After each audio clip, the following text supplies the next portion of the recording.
Pearl Jam? I think that's Pearl Jam. It is Hannah and Fred on the Hannah and Fred Show, 95.1 FM, AM 1420, the talk of the South Shore. It's WIMS. You guys can follow us. Jump on WIMSradio.com, or you can follow us online at Hannah Fred Show, and that's going to be where all of your social media. Hannah, didn't Pearl Jam play at Wrigley Field? I'm sure they did. Not everything is good in the world, Fred. No, we were talking about this a little bit during the break. I grew up a Cub fan, and then I realized I didn't have to.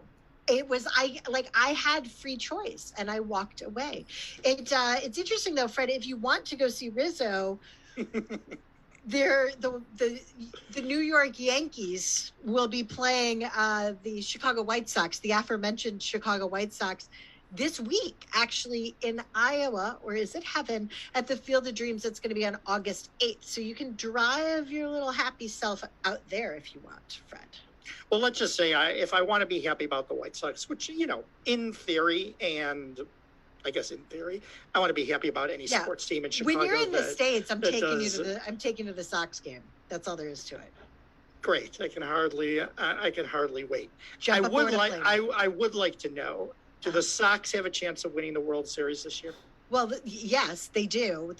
We've been looking towards this year as Sox fans and as sport fans.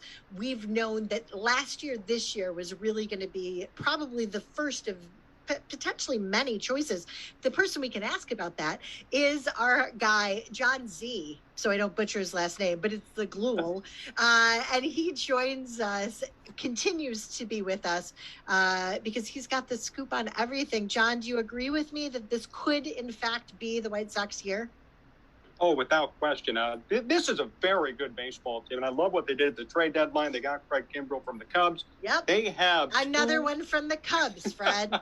Two legitimate closers in the back of their bullpen in Liam Hendricks and Craig Kimbrel. So, I mean, now when you go and you do that reinforcement in the back of your bullpen, which was a problem, Aaron Bummer was not performing as well as he should have been, you really have set yourself up for success. The only problem, I think, still is right field. But Eloy Jimenez and Luis Robert are progressing very nicely when it comes to them coming back from the injured list. And I think come September, October, they have a really good opportunity to go far in the playoffs. That's all I'm saying, Fred. What John just said. What he just said is what I'm saying. No, this has been something that has been in the pipeline for years. Looking at the farm team, looking at how they were building this team, this was looked towards. So this is very, very exciting. John, you told me off air, though, that there's breaking news about this Sox-Yankees game coming up. That's right. Anthony Rizzo today has tested positive for COVID-19, so he will not play in that series. He has to sit out, I believe, 10 to 14 days, so he will not be able to participate in that series. So you told me he wasn't going to play. You didn't tell me why. This is crazy. Yeah, that's because his immune system is shot because the Cubs didn't treat him well as he was leaving to go to the Yankees, and now it's all Time out, though. Are there other Yankees that are affected by this, or is he the only one thus far?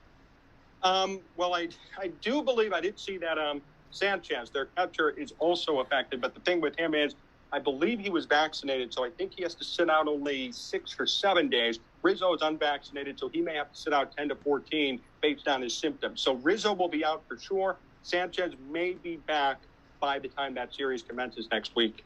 So, John, we're in August, so we're just starting the really important part of the season. If nobody gets injured, then waiting to see what September and October bring.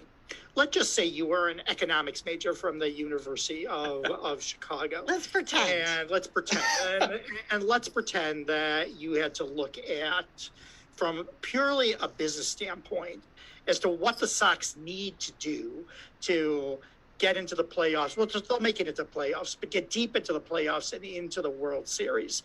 What magic has to happen? They have to make sure their pitching is sound. They have an outstanding starting rotation. Carlos Rodon is an AL Cy Young Award candidate at this moment. Lance Lynn is as well. Lucas Giolito's been doing better over the course of the season, and Dallas Keuchel could be your number 4. Those 4 guys, plus Dylan Cease, who really is their number 5. He could come out of the bullpen in the playoffs. All 5 of those guys have to be healthy. They have to be ready to go 6, 7, 8 innings per playoff game. I love Tony La Russa and the fact that he's an old-school manager. He has no issue with stretching out these guys and having them go 6, 7, 8 innings in a start in the regular season. That needs to happen in the postseason. And then worst case scenario, if they do go 5 or 6, you have Liam Hendriks, Craig Kimbrel, and a great bullpen to clean things up in the back end. The pitching is going to be their number 1 key, more so than their hitting, in my opinion. How did La Russa get the respect of these young players? That's a good question. I think it's just a winning pedigree. Usually when you show up with multiple World Series rings, that happens, Fred. Well, a lot of people, though, Hannah, you remember this, too. A lot of people were not happy with this hiring from the very beginning. Weren't. Yeah, right. You're absolutely right. A lot of people said this was a political type move on Jerry Reinsdorf's part. A lot of people said, well, he's old. He's just an old guy. He can't do this. But he's proven to everybody that he is more than capable. And, he's done a better job over the season as well at just sticking up for his players. The whole "you're mean Mercedes" thing where he kind of called him out and said you shouldn't be swinging at a 3-0 pitch.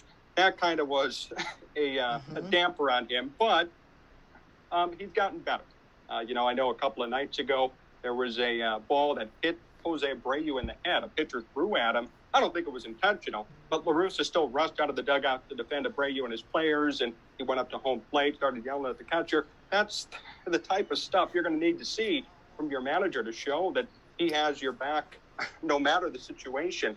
Even when he's elderly. I think he's done a good job. Even when he's elderly, Fred. Fred was all upset because he was old. That's all I'm saying. Mr. My birthday's tomorrow. All right, Jon Zaghloul, where can people find your show, your pod, your everything?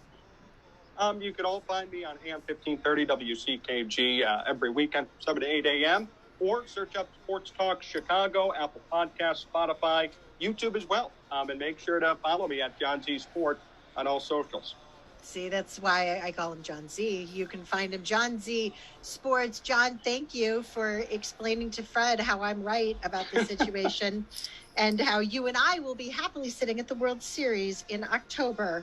That sounds like a plan. And he won't. All right. More coming up on the Hannah and Fred show. I can't believe we're almost done with this show. Max Hyman's going to join us next.